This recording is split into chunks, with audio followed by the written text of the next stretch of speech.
muchísimas gracias por tus amables palabras, muchas gracias a todos ustedes por estar aquí, a la Biblioteca de Granada que me da esta oportunidad.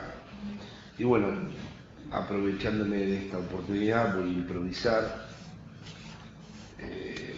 algunas palabras en relación a la tarea que he venido realizando en los últimos años. La voy a improvisar de un modo radical, sin seguir ningún guión preestablecido, para llegar al final a algo sobre la palabra soledad y común, que es el título de mi último libro, pero prefiero antes darles una idea, si ustedes me lo permiten, agradeciendo la generosidad de vuestra presencia, del tipo de trabajo que vengo haciendo desde hace varias décadas y que mi compañera ha evocado bastante bien en su intervención. En primer lugar, me parece que todos podemos reconocer que lo que se conoce ahora con la palabra crisis, yo desde hace años sostuve que no se trataba de una crisis, que se trataba de un nuevo modelo de acumulación del capital, pero está en curso esa palabra. La palabra crisis remite siempre a una especie de anomalía que en algún momento se va a restablecer en sus funciones normales, como una suerte de interrupción momentánea que cuando se tomen las medidas correspondientes se restablecerán los equilibrios y el orden previo al cual la crisis emergió. Pero, en primer lugar, quiero señalar, y esto está referido a un momento del desarrollo de mi trabajo, el movimiento circular que la palabra crisis encubre.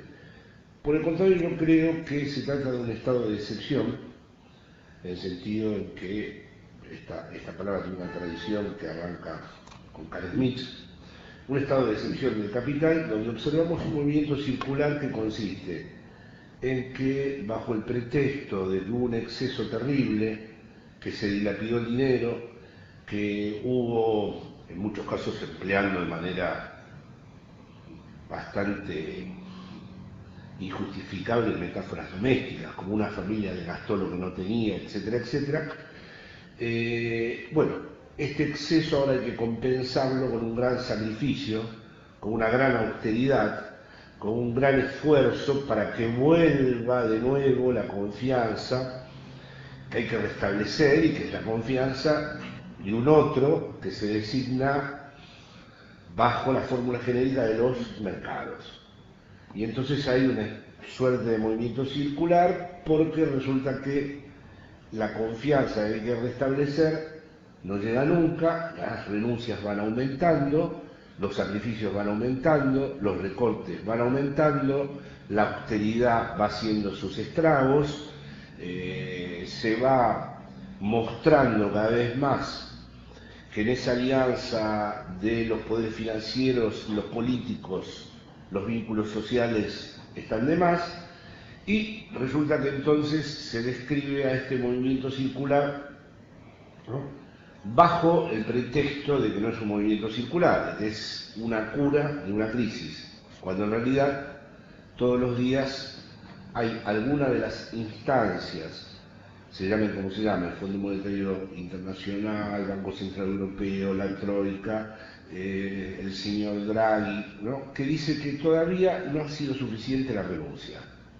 que todavía no ha sido suficiente el ajuste, que todavía no ha sido suficiente la austeridad, que el sacrificio que se ha hecho no cumple con las condiciones que se esperan para que esa confianza retorne y la crisis abandone el escenario.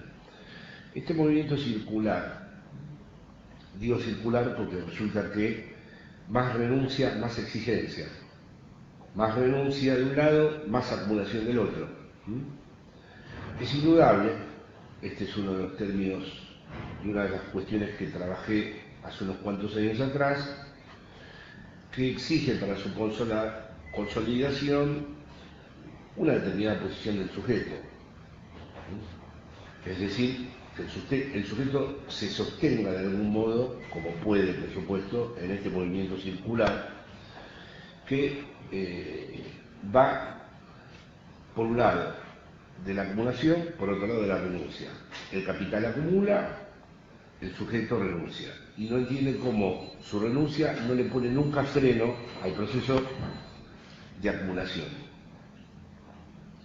Bueno, exactamente así, este escenario me parece que es un escenario que es fácil de reconocer, exactamente así describió Lacan el discurso capitalista, como un movimiento circular donde todo el tiempo hay un proceso de renuncia y acumulación simultáneos. Así describió Lacan el discurso capitalista, como un movimiento circular donde todo el tiempo hay un proceso de renuncia y acumulación simultáneos. Pero exactamente así también Heidegger, y ese fue uno de los primeros trabajos que planteé, una de las primeras homologías que establecí, planteó el mundo de la técnica como un movimiento circular que nos emplazaba todo el tiempo a todos a establecer una serie de renuncias que precisamente se iban acumulando en otro sitio, que es en el sitio en donde la técnica se realiza como voluntad de poder. Diferencié también en todos esos trabajos la técnica de la ciencia y también diferencié en todos esos trabajos el discurso capitalista del llamado tradicionalmente discurso del amo. Así que este es el primer escenario que me interesaría presentar. Se presenta como crisis algo que en realidad es un estado de excepción. Antes clásicamente los estados de excepción eran golpes militares, ahora no es necesario ya el golpe militar, y este estado de excepción se caracteriza por establecer un juego mutuo entre la renuncia por un lado y la acumulación por el otro, en donde este movimiento circular se extiende y se expande y se autopropulsa de tal modo que nunca es suficiente con satisfacerlo. Su exigencia no tiene límites. Un día se pide esto, otro día se pide esto otro día se pide otro, y cada vez que se entrega, esperando de que ya se calmó la voracidad de ese lugar encarnado por los mercados, es como si el mercado dijera, no ha sido suficiente, hay que entregar más, hay que volver a renunciar más, hay que ajustar de nuevo, hay que recortar de nuevo. Bueno, sería muy interesante debatir todas las posibilidades que surgen de la homología entre el discurso capitalista y lo que Heidegger llamaba la técnica, pero muchos de ustedes pueden captar que en el interior de este movimiento circular, si decimos que es necesario que haya un sujeto que a la vez lo sostenga, incluso bajo la modalidad extrema, si ustedes quieren, de la servidumbre voluntaria, bueno, vemos todos que en el corazón de este movimiento está lo que Freud designó como superyo, el primero que estableció precisamente una lógica en donde se nos impone una renuncia para que se acumule eso mismo a lo que renuncio en otro sitio, lo describió Freud en el centro mismo del malestar en la civilización bajo el nombre de superyo, que es precisamente un mandato imposible de satisfacer, que tiene como cualidad más específica, más singular, que nos obliga a renunciar a nuestras satisfacciones y precisamente él goza, esa instancia goza de nuestra renuncia. El superyo es una estructura que dilucida Freud que tiene precisamente, introduce esta forma inédita que consiste en acumular una satisfacción que se nutre justamente de la satisfacción a la que el sujeto renuncia. De allí el gran hallazgo de este discurso capitalista formulado por Lacan hace muchísimos años atrás como un movimiento circular, y del hallazgo que también tuvo Heidegger, que dijo que cuanto más controlado iba a estar todo, más se iba a perder el control de las cosas, cuanto más iba a estar planificado todo, más iba a crecer el caos, cuanto más se asegurara todo, más iba a crecer la inseguridad. En fin, son todos movimientos circulares que fueron, vamos a decir, perfectamente captados por todos los pensadores que entendieron las consecuencias de la implicación entre el campo de la ciencia y el campo del capitalismo.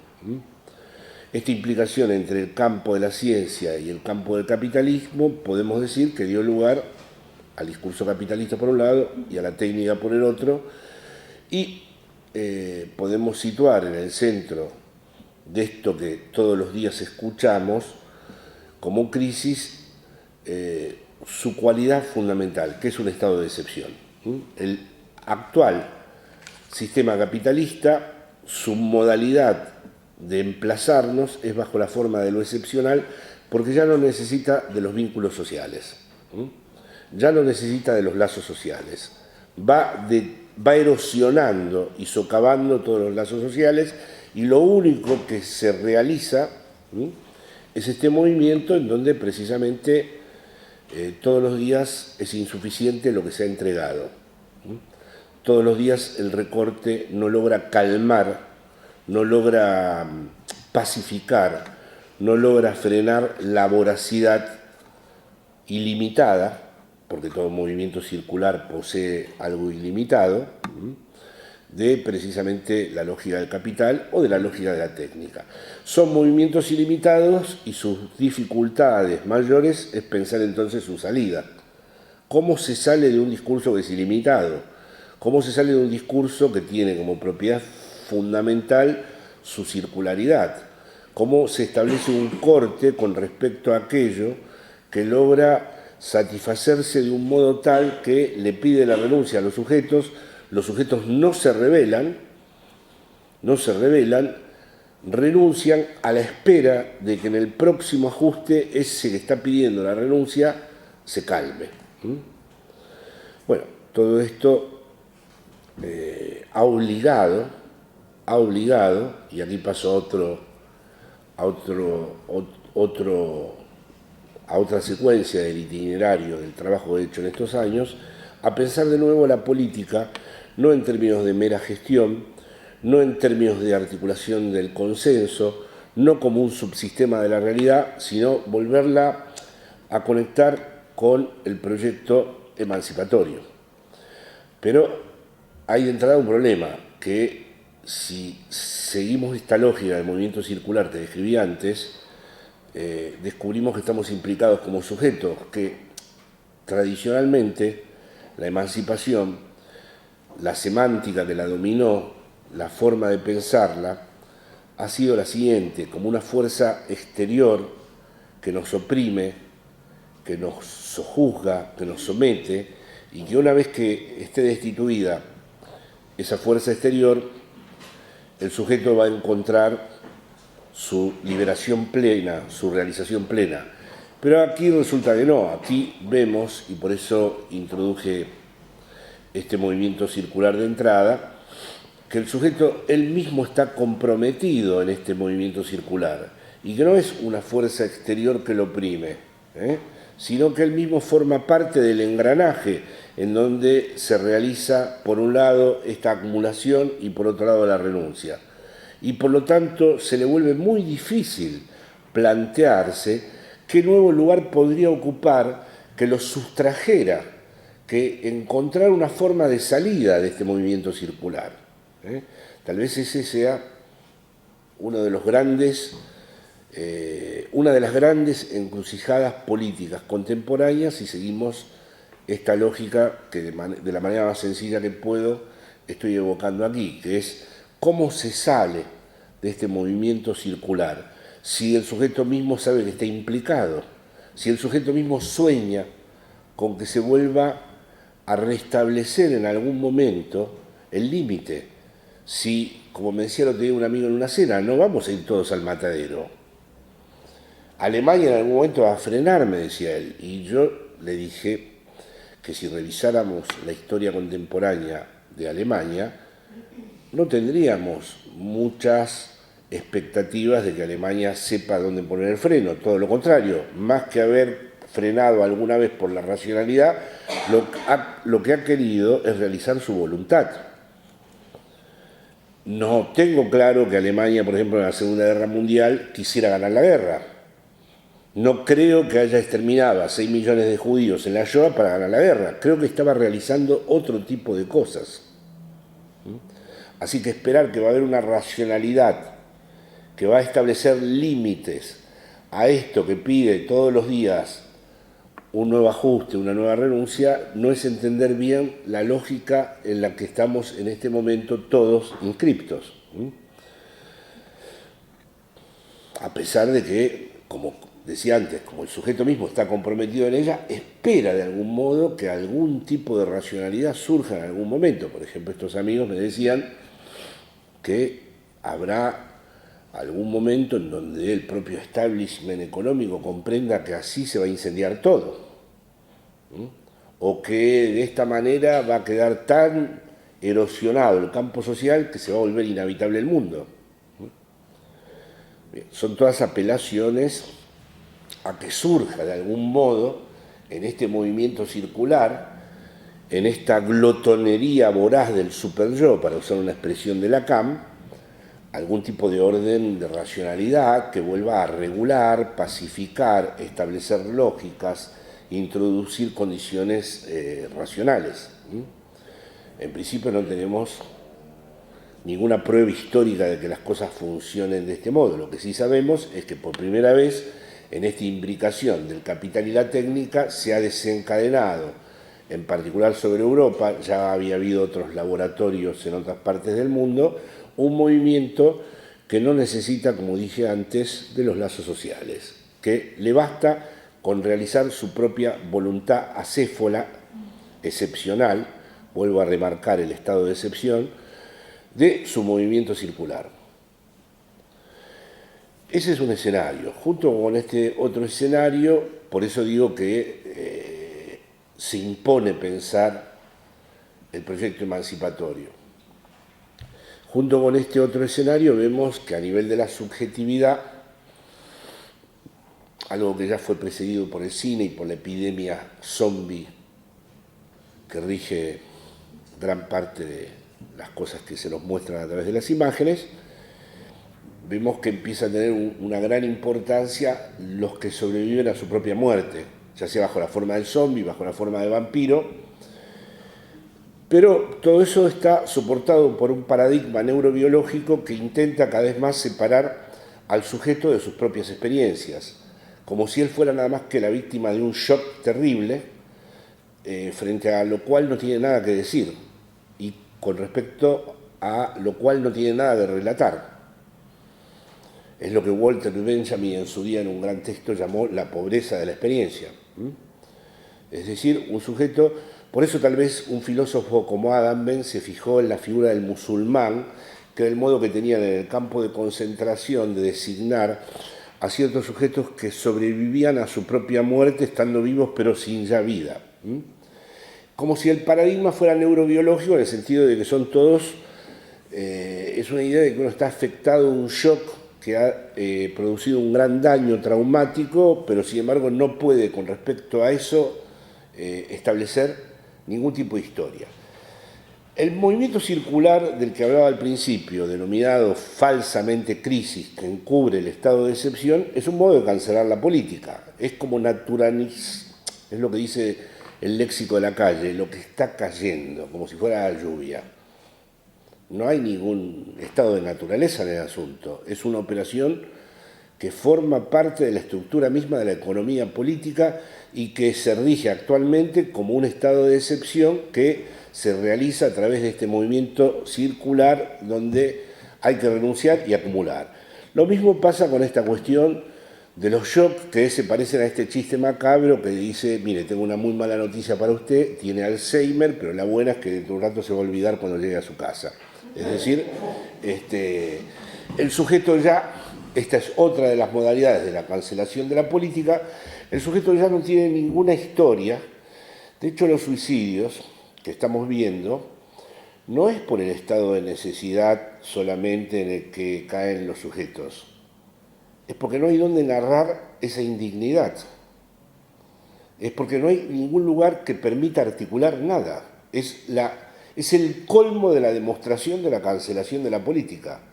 No es que el sujeto ya no va a tener cómo comer, pero se suicida porque está en la órbita del padre ¿por qué me has abandonado?, que es una de las grandes fórmulas, dejando de lado su matiz religioso-teológico, del desamparo y del del abandono.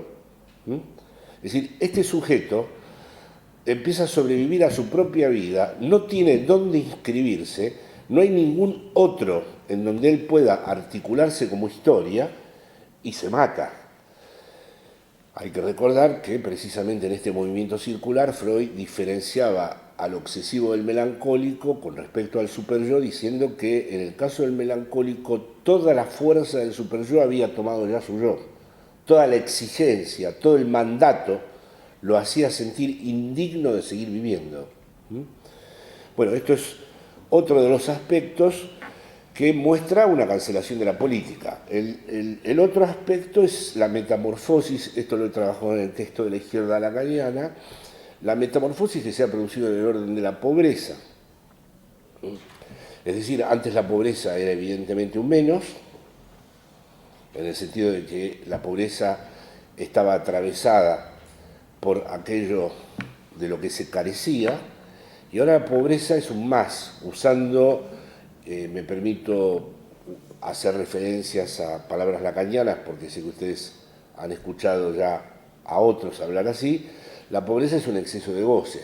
Si uno entra a cualquier favela en Brasil, Villa Miseria en Argentina, va a ver que hay una enorme circulación de televisiones plasma, drogas, armas falsas, marcas, tráfico de todo tipo. Es decir, que ahora hay un nuevo tipo de miseria que es estar solo, confrontado a la pulsión de muerte y sin ninguna posibilidad de articular simbólicamente nada. Por eso hay tanta imposibilidad de parte de los sectores sociales que quieren trabajar con este ámbito, porque ha irrumpido en medio de la pobreza. El capitalismo ha logrado volver a la pobreza consumidora y mantenerla en la pobreza, porque la miseria, por otro lado, es horrible. Uno entra a cualquiera de los lugares y ve el estrago general que hay allí, y sin embargo también están circulando a su vez todo tipo de objetos de consumo. Eso no es lo mismo que la pobreza propia del periodo capitalista fordista. Bueno, estos tres escenarios implicaron para mí un retorno del problema político y del problema emancipatorio. Porque con la posmodernidad mediante, no me voy a extender mucho, ¿no? La posmodernidad me parece que fue un movimiento filosófico muy propio de la época del estado de bienestar y posterior a la caída del muro de Berlín. En Europa es donde tuvo su punto, digamos, más álgido, aunque impactó lógicamente en Estados Unidos y América Latina. No voy a hacer una revisión de los pensadores denominados posmodernos, ¿no? Pero es verdad que la posmodernidad ya en su doxa, no en sus verdaderos pensadores, en la opinión que logró constituir, fin de los grandes relatos, fin de la ideología, fin de la política, y una defensa de la singularidad, una defensa de lo irreductible de cada sujeto, una defensa de que cada sujeto tiene su propio relato, de que cada sujeto tiene el derecho a inventar el relato con el que va a soportar la vida. La posmodernidad en definitiva fue, se recuperaron los textos existencialistas, la posmodernidad volvió a leer a Heidegger, volvió a leer a Freud, y se subrayó mucho la idea de la singularidad del sujeto que no se puede colectivizar, del sujeto que no se presta a ningún totalitarismo porque él es portador de una marca absolutamente singular, lo que hay en cada uno de nosotros de incomparables, lo que hay en cada uno de nosotros de singular, lo que hay en cada uno de nosotros de no equivalente con nadie. Bueno, todas estas cosas las estoy diciendo a propósito de esta manera porque ustedes ven que hay ciertos acentos posmodernos que coinciden con las formulaciones del propio Lacan sobre el sujeto. Ahora bien, sin embargo, yo pienso que en el interior de la posmodernidad, lo sostuve también esto, y perdón que me remita a mi trabajo, pero bueno, es lo que a esta altura de mi vida tengo, lo sostuve así en los libros escritos sobre la posmodernidad, hay una suerte de dimisión con respecto a la política. Es decir, yo creo que estaba muy bien hablar de todo eso y defender el carácter no adaptativo del psicoanálisis cuando todavía había un mundo al cual uno se podía adaptar. Pero ahora que no hay ningún mundo al que se pueda uno adaptar, para que haya un mundo al que uno se pueda adaptar, es necesario que el discurso del amo tenga una cierta permanencia. Quiere decir que se den ciertas constantes. Para que uno pueda ser adaptable a un mundo determinado, tiene que haber horarios, contratos, linajes, familias, trenes que llegan a la misma hora, contratos que se hacen durante mucho tiempo, pertenencias. Ese era el debate de los 70, si el psicoanálisis podía ser un modo de adaptar a los sujetos a los regímenes disciplinarios. Por esa vía es que se abría el debate con Deleuze, con Foucault, pero estamos en otro momento, estamos en un momento en donde precisamente este movimiento circular y su estado de excepción no hace funcionar más al amo de la misma manera. Ya no hay linajes permanentes, estamos en un momento en donde todos nosotros asistimos a cómo se va licuando la clase política, la casa real, los reyes, las monarquías, las duquesas, y que no hay nada que no caiga bajo esa gran epifanía que tuvo Marx en 1848 cuando dijo que todos los sólidos se iban a desvanecer en el aire.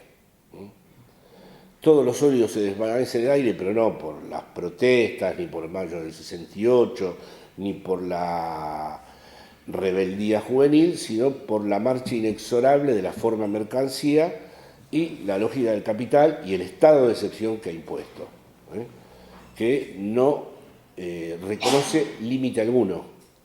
Y si lo reconoce hoy, pero sabemos que dentro de muy poco tiempo lo volverá a cancelar, porque lo único que intenta realizar es su propia reproducción, indefinida e ilimitada. Bueno, por eso, como dije antes, la posmodernidad fue un momento, digamos, de distracción. Era el momento donde era muy importante la diferencia, sobre todo estoy pensando mucho en Rorty, la ironía, el relato sin fundamentos, en fin. Acuérdense todos ustedes del gran prestigio que tuvo la tesis, mal comprendida por otro lado, del fin de la historia, en la versión no de Hegel, sino en la versión de Fukuyama, el gran prestigio que tuvo la tesis de Lyotard, del fin de los grandes relatos, bueno, en fin, todo esto lo podemos también, por supuesto, discutir. Sin embargo, a mí me parece que todo eso ya está, que ese discurso no tiene ahora no hay nada fecundo que pueda salir de él y que verdaderamente ha llegado la hora de pensar de nuevo lo político y lo emancipatorio. Ahora bien, pensar lo político y lo emancipatorio tiene varios problemas. Como dije al principio, no podemos seguir pensando en la emancipación como se pensó siempre, como una fuerza exterior que nos oprime y que si la destituimos nos permite el acceso a nuestra propia realización. Tampoco la podemos pensar como la pensé yo en mi juventud, en los 70, marcado por el marxismo, es decir, todos pensábamos que la emancipación era un proceso que se iba a cumplir inexorablemente, aunque a ustedes les parezca increíble, pensábamos así, que la historia iba necesariamente, voy a subrayar la palabra necesario, hacia ese lugar, que se podía demorar, que se podía retrasar, que se podía retardar, pero la historia iba a realizar su propia emancipación a través de un sujeto histórico que tenía el privilegio de realizar ese proceso revolucionario y que era el proletariado. No era ingenuo Marx, no era la mera inscripción del proletariado en el aparato productivo la que lo habilitaba para devenir ese sujeto histórico.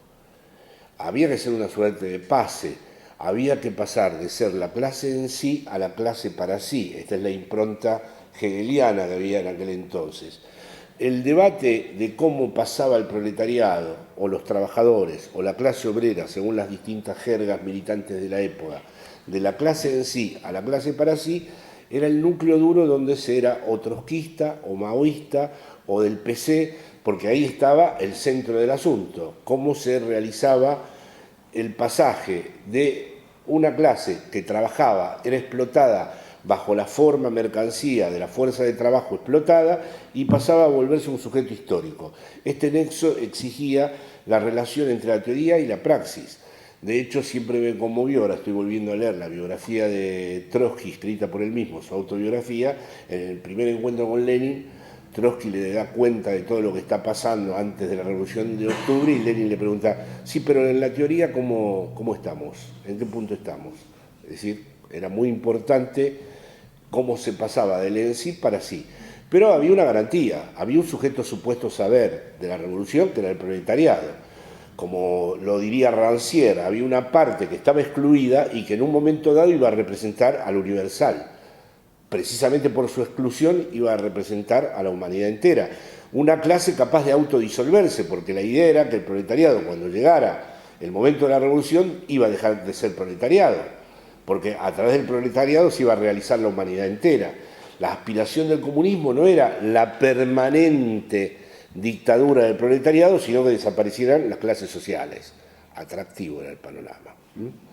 Exigía para esto un gran desarrollo de las relaciones sociales de producción, prácticamente exigía al capitalismo en su grado culminante, por eso el propio Lenin se vio obligado a explicar por qué se había producido en un país como Rusia, donde no había ninguna condición. Si no había ninguna condición, ¿cuál era el carácter científico de esta teoría de las contradicciones entre las relaciones sociales de producción y el desarrollo de las fuerzas productivas? Primera cuestión entonces que les transmito, que da la entrada a la izquierda lacaniana. Las contradicciones no transforman nada.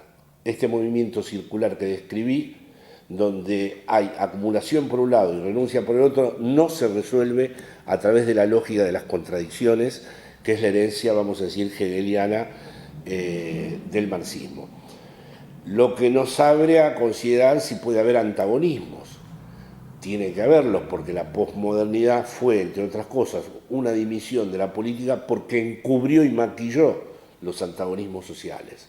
Ahora bien, estos antagonismos, a diferencia de cómo creíamos esos jóvenes del 70, que muchos además perdieron su vida, pagaron un precio alto por esto, en Latinoamérica en especial, estos antagonismos son contingentes, no son necesarios. Mientras la teoría de Marx señalaba a un sujeto que necesariamente iba a cumplir el proyecto emancipatorio y se lo denominaba proletariado porque era susceptible de realizar la revolución, porque porque era el que era alienado y se le arrebataba a través de la forma mercancía de su fuerza de trabajo su verdadero trabajo.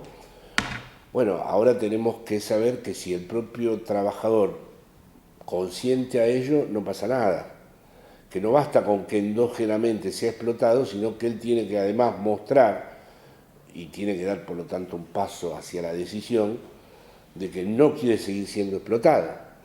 El paso a esa decisión no estaba contemplado en el movimiento dialéctico de las contradicciones. Este es el otro punto que creo que una teoría como la de Lacan puede plantear. ¿Cómo es ese paso a la decisión cuando ya no está garantizado a través de un proceso teleológico? Teleológico quiere decir con una finalidad asignada a priori, finalístico, como pensó el marxismo clásico. ¿Cómo se toman las decisiones? Y las decisiones no son, las decisiones políticas, como las de la vida, no son reunir los datos, todo lo que está en juego y ponerlo sobre la mesa y analizarlo escrupulosamente y después decidir. No, la decisión es contingente, si nos toman por sorpresa, no somos los dueños de la decisión es dueña de nosotros.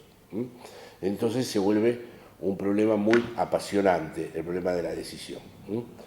La decisión, voy a usar una expresión de Derrida, es indecidible. Es lo más gracioso que tiene este pensamiento, que lo que verdaderamente importa en la decisión no lo podemos decidir. Ello mismo se decide, vamos a plantear, digamos, ¿no? Entonces, ¿cuándo hay que tomar decisión? cuando ya no está determinado a priori que hay un sujeto de la emancipación. Entonces la emancipación no se vuelve algo necesario, no tiene por qué ocurrir. No hay nada que garantice que salgamos algún día de este movimiento circular. Por eso es más fácil a veces pensar el fin del mundo que el fin del capitalismo. No hay nada que garantice la salida de esto. Antes hubiéramos pensado que las propias contradicciones hubieran transformado la realidad. Pero esta es la cuestión, las contradicciones no transforman la realidad, la acumulación de dolor tampoco, la cantidad de suicidios tampoco. Es decir, se trata de que aparezca un sujeto, pero ese sujeto hay que inventarlo, y ese sujeto no está garantizado por ningún sujeto supuesto saber que diga a este sujeto le corresponde hacer la revolución. Además porque estamos en un momento post-fordista donde no podemos identificar a un proletariado unificado. Ahora se trataría de diversos tipos de excluidos. Habría que pensar una lógica en donde el antagonismo fuera asumido por todos los que van quedando excluidos. Y los excluidos son muchos. Y van a ser muchos. Bueno, entonces en este punto he tratado de ir pensando las lógicas emancipatorias y ahí surge lo de la soledad común, que digo unas breves palabras, es decir, no digo la soledad en el sentido patológico o patético, ese término de que ahora actualmente estamos solos en internet, no nos comunicamos, en fin, hablo de otra cosa, hablo de lo que mi compañera evocó en la presentación, de que es verdad que el psicoanálisis siempre presentó malas noticias para el proyecto de emancipación. Siempre trajo malas noticias, tanto Freud como Lacan. Una de las malas noticias es que la soledad del sujeto es irreductible y que no lo podemos colectivizar. La otra mala noticia es que de la pulsión de muerte no se cura nunca.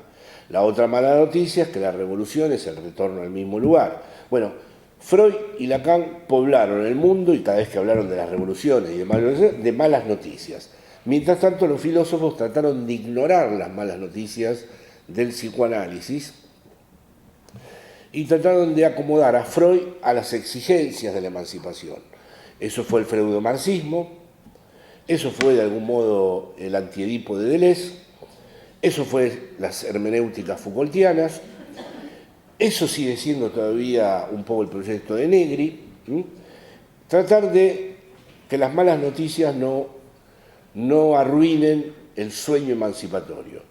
Pero yo trato, por el contrario, de mantener todas las malas noticias que tiene el psicoanálisis, que son muchas con respecto a la idea de un proyecto colectivo, y sin embargo, a la vez, y de ahí viene la cuestión de soledad, dos puntos comunes, sin embargo, trato de vincular esta soledad irreductible con algún tipo de experiencia de lo común, porque ya no me basta lo que percibí en el propio mundo lacaniano de un escepticismo lúcido en materia de política, recordar que somos siempre el uno por uno, mostrar que siempre estamos en nuestra soledad sintomática. Bueno, las distintas estrategias que tienen los lacanianos para no asumir nunca el problema de la política y el problema de lo común. Entonces, porque pienso que todo eso estaba bien mientras había un mundo organizado, pero como el capitalismo ya no necesita más un mundo organizado, creo que todo eso que dicen los lacanianos era para la época en donde había un mundo que funcionaba. Entonces, en un mundo que funciona, yo puedo decir, nosotros nos ocupamos del sujeto en la medida en que el sujeto es muy distinto, o nos ocupamos del sujeto en su singularidad, o nos ocupamos del sujeto en relación a su pulsión de muerte, o nos ocupamos del sujeto en relación a su fantasma, o nos ocupamos del sujeto en relación a su síntoma. Bien, todo lo que ustedes quieran. Pero yo creo que ha llegado el momento en donde el psicoanálisis puede decirle algo más a todos los pensadores que intentan pensar un proyecto emancipatorio que no sea metafísico, que no se engañe sobre el sujeto. Es hora de pensar la emancipación aceptando cómo está hecha la condición humana. Hasta ahora los proyectos emancipatorios reprimieron lo que era la condición humana. ¿Qué pasa si uno trata de pensar la emancipación aceptando qué es la condición humana? Aceptando, por ejemplo, la soledad irreductible de cada sujeto, pero viendo si no hay algún tipo de frontera o de relación o de bisagra con la experiencia de lo común. Entonces, bueno, esto ya sería mucho más largo de argumentar, pero lo común no pertenece a la tradición psicoanalítica, pero me he encargado en los últimos tiempos de demostrar que lo común no tiene por qué ser, en primer lugar, lo homogéneo, que hay una tendencia muchas veces en mis colegas, cuando yo planteo la palabra común, me dicen, no, el psicoanálisis apunta al sujeto en su diferencia irreductible. No, lo común de lo que hablo yo es el lugar en donde la diferencia puede verdaderamente abrirse como tal, desplegarse como tal. Lo que no nos interesa es que las diferencias sean las del mercado, que la diferencia sea que este no pudo ir al colegio y que este otro nació en tal barrio y que este otro murió y no tuvo tiempo ni de vivir porque había nacido en un poblado donde no había ni vacunas. Esas no son las diferencias. La verdadera diferencia, la diferencia absoluta, exige la igualdad. Es una de mis tesis, ¿no? Es decir, la igualdad no es lo homogéneo. La igualdad no es un colectivo donde todos marchan a la vez. A la vez, por el contrario, la igualdad es el lugar donde la diferencia se puede desplegar.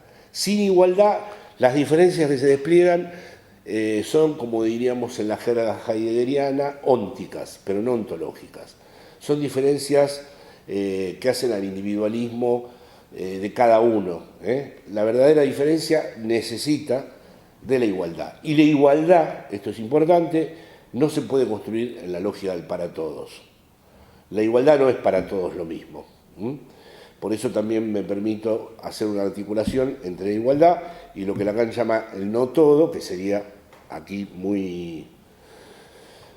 tal vez muy aburrido para ustedes y muy fastidioso de argumentar, pero el no todo, al no tener límite ni excepción, me parece un campo más propicio para pensar la lógica de la igualdad. A la vez también, perdonen que vaya tan rápido, pero la concluyo, esta lógica emancipatoria, gracias a Lacan, puede ser pensada ya no como la realización de una totalidad plena o una felicidad que vamos a obtener todos a la vez. En esto estoy con Benjamin, no hay otra felicidad que recordar de manera contingente algunas voces del pasado, sin nostalgia. Y no se trata de una emancipación donde realicemos una totalidad, porque la sociedad como totalidad no existe.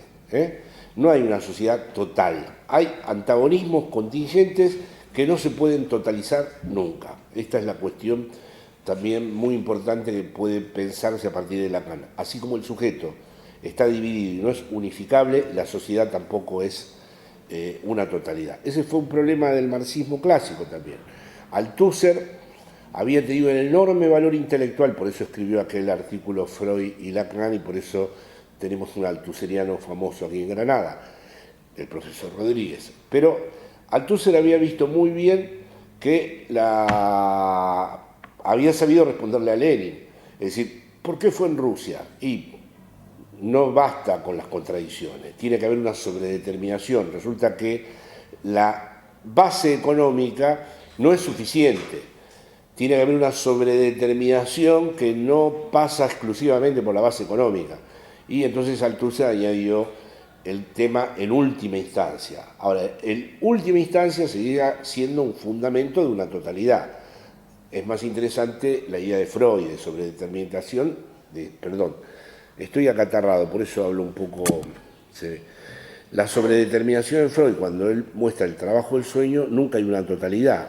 La condensación y el desplazamiento van mostrando que las relaciones entre el resto de uno, el trabajo del sueño, lo que uno soñó, lo que uno relata, nunca es totalizable.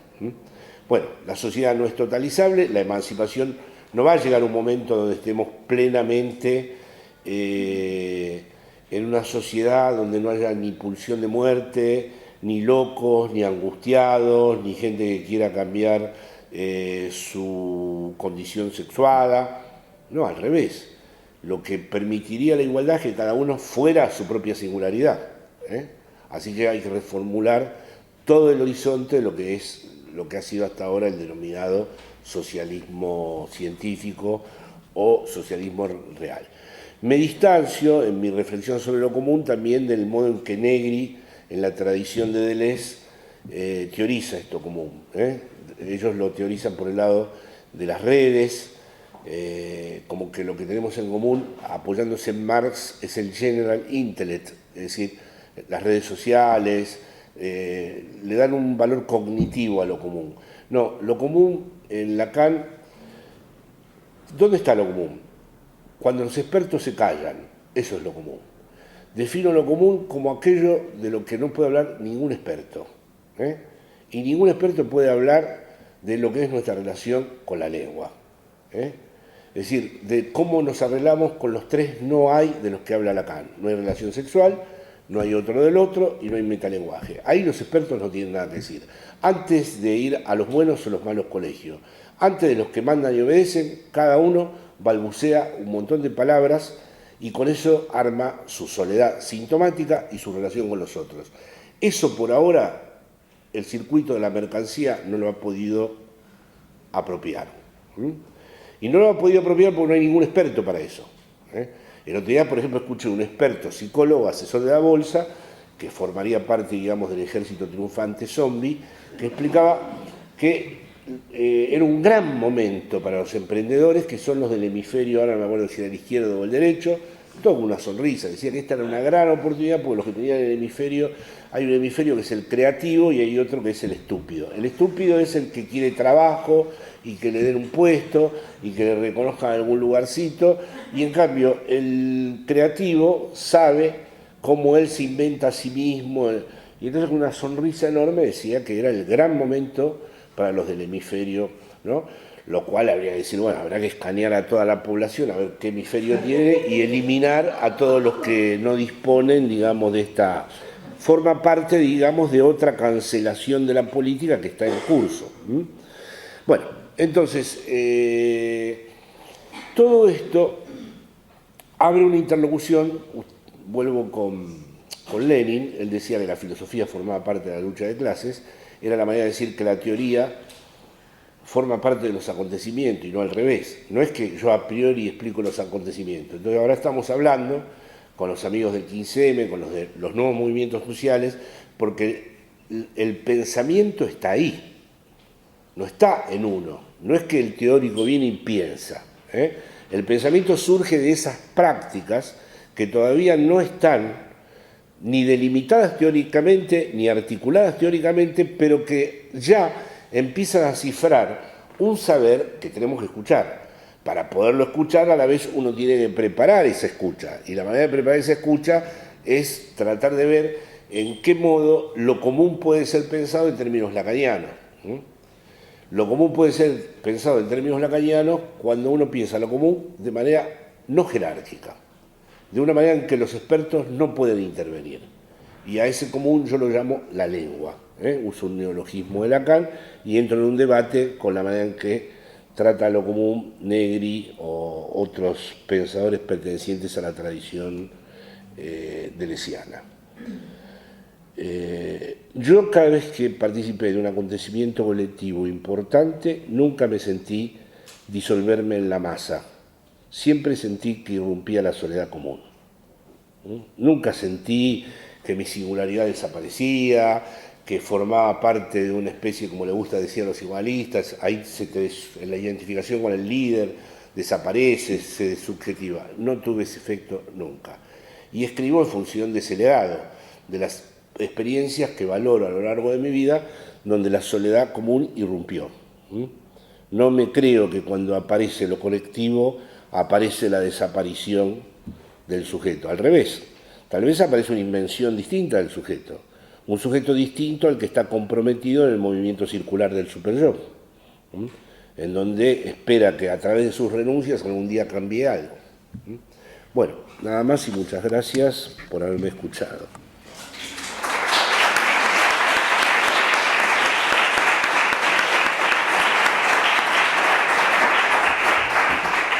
Bueno, me parece que tenemos un espacio, un tiempo, sí, para poder dar lugar a una conversación.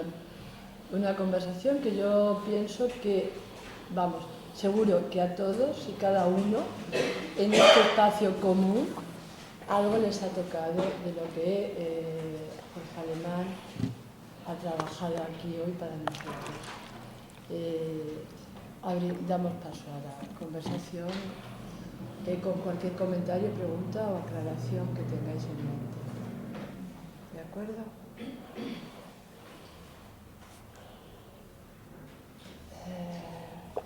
Mientras lo pensáis, bueno, yo tengo cantidad de notas, pero voy a escoger esta parte del final, un poco, si me permitís, empiezo yo, pidiéndole a Jorge, porque esto último que él ha dicho sobre lo común, la diferencia exige la igualdad. Cómo en lo común se puede dar lugar mejor puede habitar la diferencia.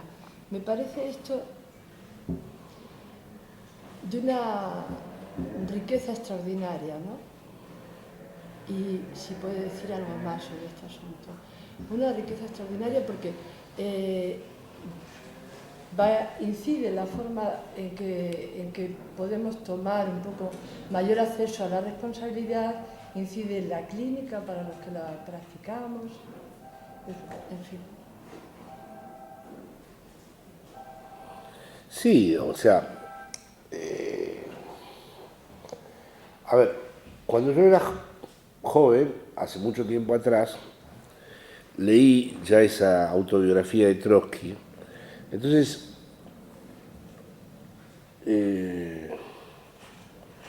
Trotsky, en una conversación que tiene con Lenin, perdón que digan nombres tan antiguos para ustedes, pero bueno, Lenin le dice, ya se acaba de producir la revolución, y entonces Lenin le dice, mira, vas a ser mi ministro de Relaciones Exteriores. Trotsky le dice, yo no creo que sea bueno esto porque no sabemos qué hacer con Rusia, no sabemos qué hacer con el Estado, no sabemos qué hacer con la sanidad. ¿Para qué vas a poner además un ministro judío que te genere más problemas? Y Lenin le dice, pero ¿para qué hicimos la revolución? ¿Para estar pensando ahora en estas estupideces de que tú eres judío? Trotsky le dice, mira, la revolución va a terminar probablemente con muchas cosas, pero no con la estupidez humana. Entonces Lenin le dice, bueno, y entonces si no termina con la estupidez humana, nos tendremos que plegar a ella entonces. Bueno, este tipo de cosas me llamaban la atención porque mostraban un resto, algo que no iba a resolver ese proceso revolucionario. De hecho, el mismo Trotsky dice que la llegada del comunismo sería el comienzo de la verdadera tragedia, dice, un tipo lúcido, este Trotsky. ¿Por qué el comienzo de la verdadera tragedia? Porque Trotsky pensaba, y esto es una cosa que me interesó mucho en mi juventud y después con Lacan lo volví a repensar, que verdaderamente es ahí donde las diferencias no es que van a estar mejor apreciadas las diferencias, es que realmente en un sentido lógico y estricto podemos hablar de la diferencia absoluta, que es una expresión que utiliza Lacan para definir el deseo del analista de obtener la diferencia absoluta, en un lugar en donde haya igualdad, donde cada uno se estropee como quiere, no según las diferencias, entre comillas, que proceden de otras lógicas. Ahora, cualquiera puede responderme con razón que ese lugar es imposible, que ese lugar de igualdad está siempre por venir. A la vez yo respondería, si se me dice que es imposible, que sí, que todo lo que nos interesa está entre lo imposible y lo contingente, nunca entre lo posible y lo necesario.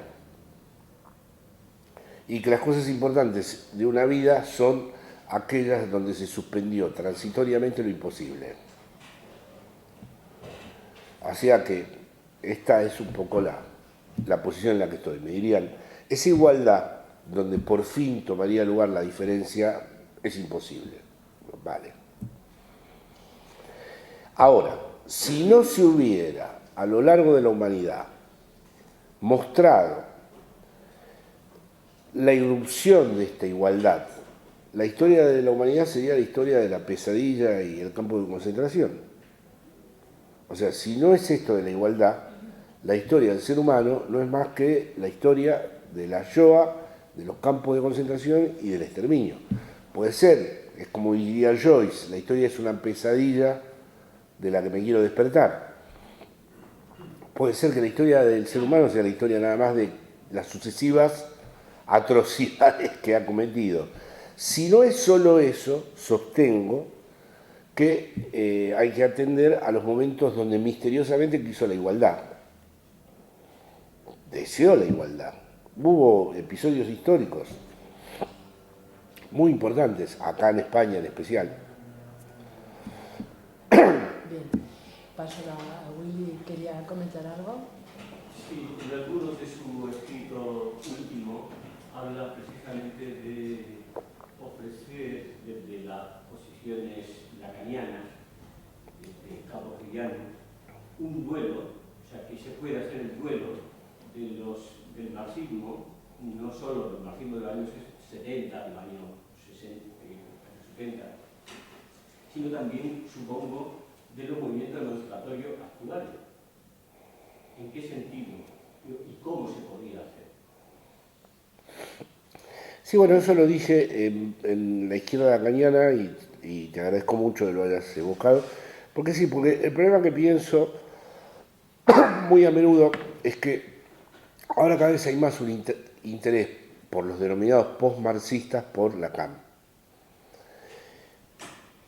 Véase el caso de Badiou, véase el caso de Zizek, el caso de mi amigo Ernesto Laclau, el caso de Simon Critchley, el caso del propio Terry Eagleton. Es decir, ahora Lacan ha empezado a establecerse como una referencia seria en el campo post-marxista. Pero yo veo ahí un movimiento por el cual se vuelve a reintroducir a Lacan en la filosofía. Y mi movimiento pretendía, otra cosa es que uno no tiene fuerza para lograrlo, porque por empezar escribe en español, que es una lengua que está fuera de los circuitos dominantes de la vida intelectual mundial, y después porque el psicoanálisis no está en la estructura universitaria como está la filosofía, por ahora, porque la pobre filosofía está cada vez más asediada. Pero mi oferta de hacer el duelo era para que se evitara este otro movimiento, ¿no? Es decir, me parecía que el marxismo y los movimientos emancipatorios podían hacer el duelo pensando a través de Lacan la relación del sujeto con lo real, porque yo creo que Lacan es un materialismo, creo que el pensamiento, la enseñanza de Lacan es un materialismo de nuevo cuño, ¿eh? Y creo que ese era el movimiento interesante, porque si no lo que va a pasar es ya lo que veo que está pasando, que se vuelve Lacan una referencia de los sistemas filosóficos que se empiezan a fundar y a constituir a partir de Lacan. El ejemplo más logrado es el de Badiou, que ha tomado su teoría del acontecimiento de la diferencia entre verdad y saber en Lacan, pero que ya lo ha inscrito en una ontología totalmente distinta a la de Lacan y ya ha introducido las matemáticas como el verdadero lenguaje ontológico y ya además rechaza la práctica política porque también reescribe todo su sistema, él mismo habla de sistema dentro del platonismo. Entonces, mi idea era, y luego sí, cierto duelo, por ejemplo, en las conversaciones con los amigos del 15M, antirrepresentación, es decir, bueno, él no nos representa, los partidos políticos ya se han revelado insuficientes para cualquier proyecto emancipatorio distinto, no hay que organizarse a través de la forma partido es equivalente a la forma Estado, todo lo que tenga que ver con el Estado debe ser rechazado. Bueno, ahí hay un debate, porque hay una parte de razón, que es indudable, pero también en la teoría lacaniana, como sabes tú muy bien, el sujeto está representado por un significante para otro significante. No se puede anular, ¿no?, la representación a través de la idea, como me dicen ellos, de no ser nadie, el anonymous, una fuerza anónima, una X. Creo que esa vía la tenemos los lacanianos que nos interesa pensar estos proyectos que discutir. Una cosa es decir, no está todo representado en la figura del partido político, pero a mí me parece su reverso especular decir, y por lo tanto entonces ahora ningún tipo de organización colectiva más que la expansión de nuestro anonimato en las redes. No, hay que pensar en lógicas representativas que nunca van a ser exhaustivas, que siempre van a ser incompletas, que nunca van a representar la totalidad, pero deben ser pensadas. Si no, estamos en una idealización del acto, estamos en una idealización, ahí no está hecho el duelo, estamos en una idealización de una especie de insurrección virtual además, porque ya no va a ser la que se pensaba en el siglo XIX y XX.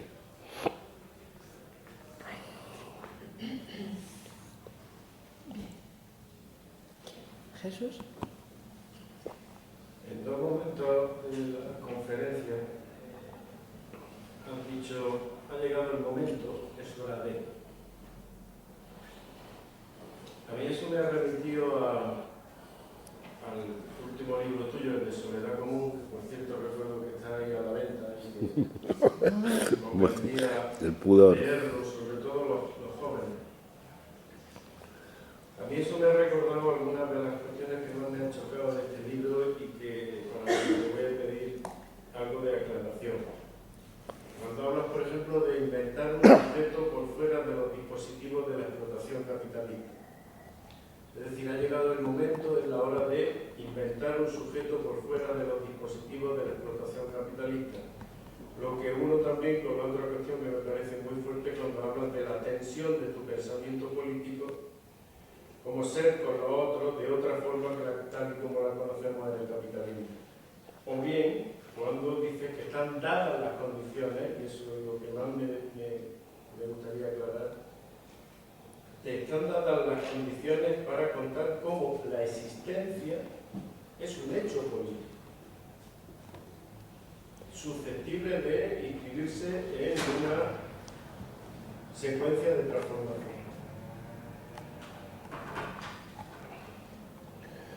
Sí, claro, tendría que mirar el contexto de cada una de estas cosas, pero bueno, en lo que me siento más seguro es en esto último que has recordado, Jesús, que yo pienso que ahora actualmente, si uno no entiende la propia existencia como un hecho político, se vuelve alguien que es negociado en otro lado. Es decir, cada vez más va a ser muy importante entender en qué tipo de estructura uno juega su partida en la vida. En ese sentido, creo que hay que recuperar la idea de que el propio Lacan, con la fórmula del inconsciente es la política, no estaba lejos de esto, ¿no? El advenimiento de un sujeto a la vida es un hecho político, en el sentido de que se tiene que significar sobre quién es para los otros y qué son los otros para él y cómo va a ser la relación consigo mismo. Todo esto, si pensamos en términos que la política es simplemente la gestión, la administración, la búsqueda de consensos, la promoción de identificaciones, parecería no tener nada que ver la existencia con lo político. Pero yo estoy tratando de hablar de la política de otra manera, estoy tratando de ver de qué manera uno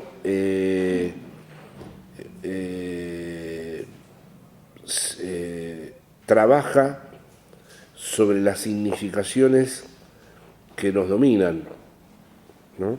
O sea, dicho de otra manera, pienso que hay que volver seriamente a plantearse la cuestión de la ideología y que además el psicoanálisis tiene argumentos muy sólidos y muy importantes para demostrar que la ideología es una cosa mucho más compleja que una mera imposición de los aparatos ideológicos del Estado, como decía, por ejemplo, Althusser, o algo también mucho más complejo que el resultado de la producción de sujetos por dispositivos disciplinarios, como decía Foucault.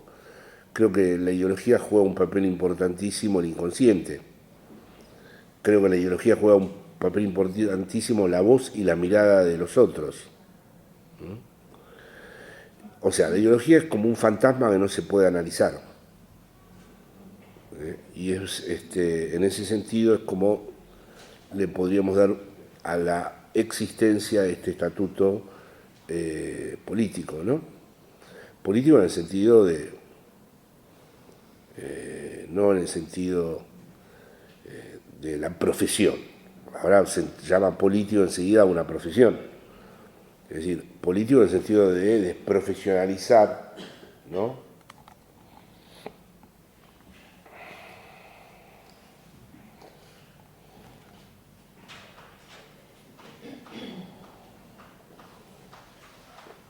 Qué increíble que yo haya dicho es el momento, es hora de...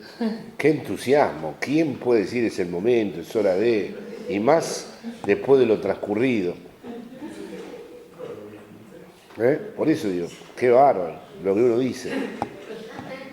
Es bueno que el otro te haga ver lo que dices. Está bien. Sí. Cuando quieras. Yo no he leído su libro, pero sí le escuché una vez en una entrevista cuando preguntaban sobre el futuro del psicoanálisis, usted dijo que Lacan era el futuro. Entonces, en esta situación en la que el sujeto se encuentra cada vez con menos historia, con menos otro, a partir del cual se pueda escribir, ¿qué futuro sería? Es decir, ¿qué propuesta sería en ese futuro del curso de Lacan? Bueno, vio lo que dice Gramsci, ¿no? El optimismo de la voluntad, el pesimismo de la razón. Si vamos a la descripción de las cosas, el panorama... Pero por otro lado, en donde uno puede ser optimista es que ahora sí podemos ver que sin la experiencia psicoanalítica, lo que se propone en otros campos sobre la condición humana es nada más que para preparar sujetos para la dominación. Es decir, ese psicólogo que habló el otro día del hemisferio, eso es una suerte de fascismo encubierto, porque atrás de ese tipo de enunciados hay una lógica de segregación brutal, ¿no? Es decir, esto está pasando, es lógico que esté pasando, forma parte de la evolución natural de las cosas y es una gran oportunidad para los que tienen en el hemisferio tal una cosita que les funciona que les va a hacer emprendedores. Claro, es decir, ahora, para mí el psicoanálisis, la política y la filosofía tienen las tres cosas la misma suerte. Y de hecho, donde desaparece la filosofía, desaparece el psicoanálisis y desaparece la política.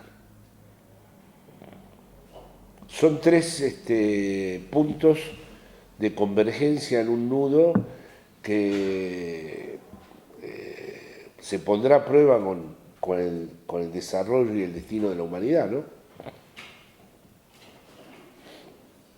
Efectivamente, quiero hacer, antes de que a uno tome la palabra, hay ahora ayudas especiales de estos días para acá para los emprendedores. Efectivamente, como la cosa es como un encaja, ¿no?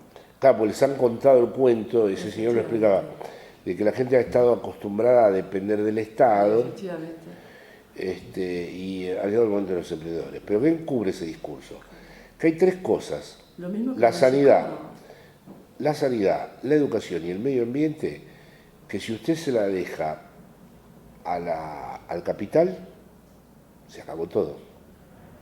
Porque va a introducir la lógica de la rentabilidad y por definición sanidad, educación y medio ambiente no pueden ser rentables. Tienen que ser gastos improductivos. Están en función de los lazos sociales. Si usted suprime el gasto por la educación, por la sanidad y por el medio ambiente, es como si estuviera diciendo que el lazo social ya sobra. Y que entonces ese movimiento circular del que hablábamos antes, renuncia y acumulación, se cumple inexorablemente.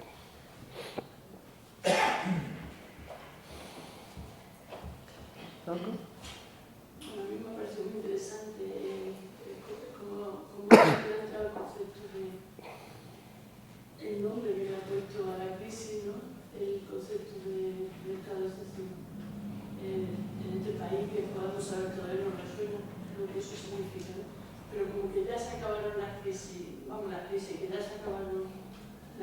del sistema, el modo de resolver, no va a haber estado, ya no va a haber más cajeros no procesados. El sistema puede hacer esto de este modo mucho más fácil y no tan anestesiado, o sea, que no lo hago así. Y otro concepto muy bueno que me pareció es de la renuncia, ¿no?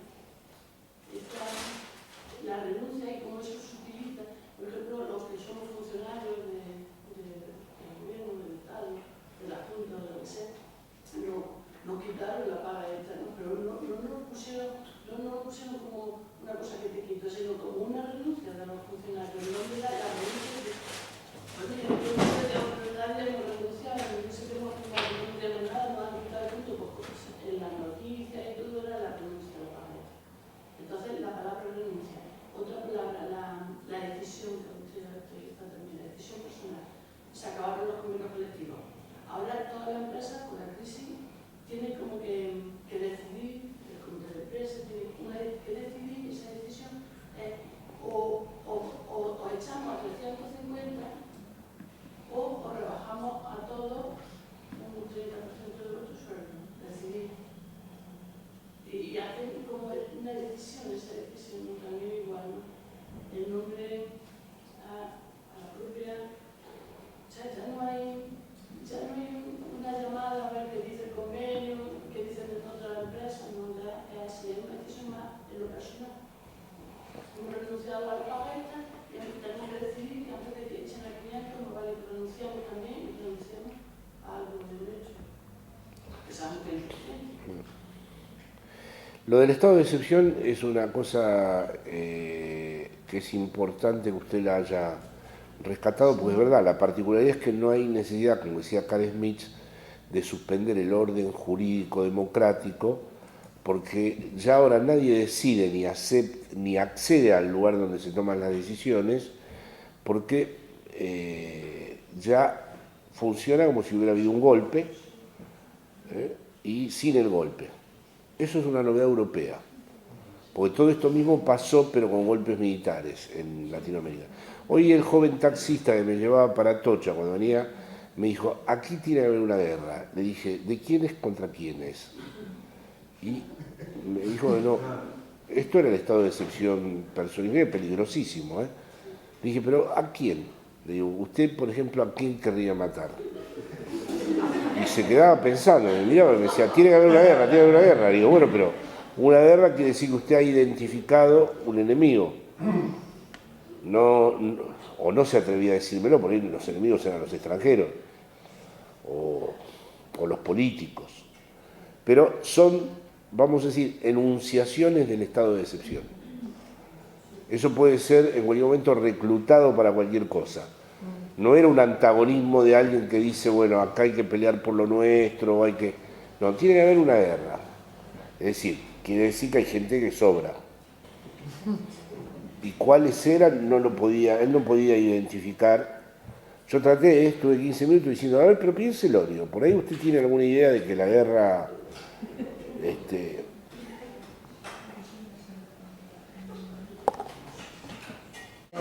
la amabilidad de venir a nuestra ciudad a trabajar con nosotros. Sí,